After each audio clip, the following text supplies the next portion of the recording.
Olá galera, aqui é o professor Anderson Gino falando agora sobre propriedades da matéria, parte 2. Nesse nosso vídeo, a gente vai falar um pouquinho sobre propriedades da matéria, chamada propriedades específicas ou intensivas. No vídeo anterior, a gente falou sobre propriedades extensivas, que são propriedades que dependem do tamanho da matéria, e são propriedades que todos os corpos materiais possuem. O que é uma propriedade específica ou intensiva?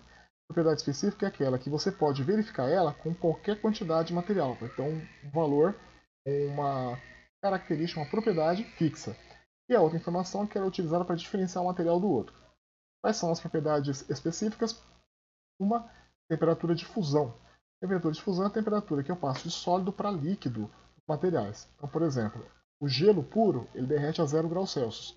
O chumbo puro derrete a 327 graus Celsius. O cloreto de sódio derrete a 801 graus Celsius. Então, o que? Eu peguei três substâncias com pontos de fusão diferentes. Temperatura de ebulição é a temperatura que eu passo de líquido para vapor, produzindo bolhas de vapor. Está fervendo. Então, por exemplo, a água ao nível do mar, ela ferve a uma temperatura de 100 graus Celsius.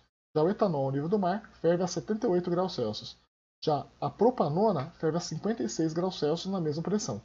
Então peguei três substâncias com três propriedades, temperaturas de ebulição diferentes. Densidade. Densidade é a razão da massa pelo volume, a divisão da massa pelo volume. Densidade significa que, se tiver volumes iguais de materiais, aquele que tiver a maior massa para o mesmo volume é mais denso. Então, por exemplo, se eu pegar lá uma garrafa PET e encher ela com água, aí vai dar um volume de 2 litros, por exemplo. Eu medir a massa daquela água a 4 graus Celsius, eu vou ter 2 kg. Então a densidade da água você vai fazer 2 kg, que é a massa, dividido por 2 litros, que é o volume. Vai ser igual a 1 kg por litro. Agora, se eu pegar a mesma garrafa PET e encher o mesmo volume, por exemplo, de óleo, vou ter que encontrar um valor, por exemplo, de 1,6 kg por 2 litros.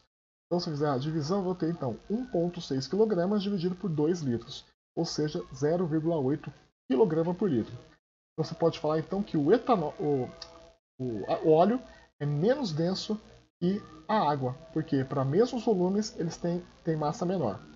Mas você não pode estar falando na resposta que um objeto mais denso é mais pesado e um objeto menos denso é mais leve. Exemplo, peguei uma piscina lotada com água. Você vai jogar uma moeda de cobre na piscina. A moeda de cobre afunda. Mas a moeda pesa, por exemplo, só 20 gramas. E a piscina tem 10 toneladas de água. Quem é mais leve? A moeda, porque a moeda tem menos massa que a água. Quem é mais denso? A moeda. Por que a moeda é mais densa? Imagina, a moeda não é mais leve? É mais leve, só que a moeda é mais densa porque pegar volumes iguais, tanto da moeda quanto da água, a moeda vai ter uma densidade, uma massa maior. Tá? Então, a densidade, não confunda mais denso e menos denso com mais pesado e mais leve. Solubilidade é a propriedade dos materiais têm de formar soluções ou misturas homogêneas.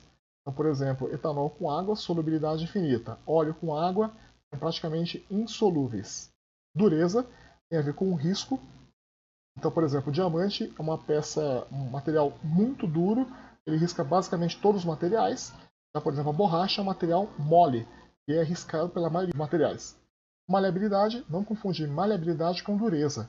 Eu posso ter uma coisa que é rígida, mas que é maleável. Por exemplo, ouro. O ouro pode ser rígido, mas o ouro ele é facilmente transformado em lâmina sem se quebrar. Maleabilidade tem a propriedade da deformação. Pode deformar, pode transformar em lâmina sem se quebrar. Os metais são altamente maleáveis. Por exemplo, o alumínio. Pode ter folha de papel alumínio, que é o quê? Uma lâmina muito fina de alumínio, e ela pode ser dobrada porque ela é maleável. Ductibilidade, a propriedade de transformar o material em fios sem se quebrar. Os metais também são altamente dúcteis.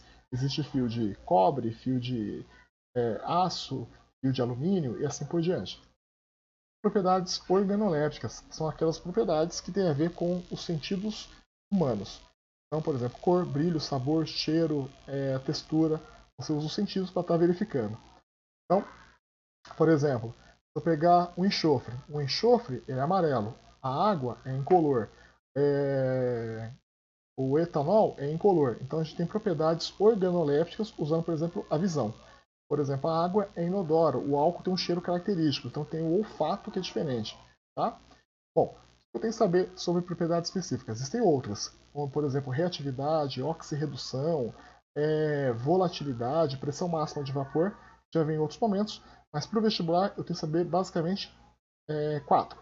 Temperatura de fusão, temperatura de ebulição, densidade e as propriedades organolépticas. Por exemplo, dê propriedades específicas da água. Temperatura de fusão a 1 atmosfera, 0 graus Celsius. Temperatura de ebulição a 1 atmosfera, 100 graus Celsius. Densidade, 1 grama por ml a 4 graus Celsius. Incolor, inodora e insípida. Definir a água, tá bom? Bom, então basicamente é isso nesse vídeo. Espero que vocês tenham gostado. Falar um pouquinho sobre propriedades da matéria, propriedades intensivas. Aguardo vocês no próximo vídeo. A gente vai resolver alguns exercícios. Deixe seu joinha, bons estudos e até mais!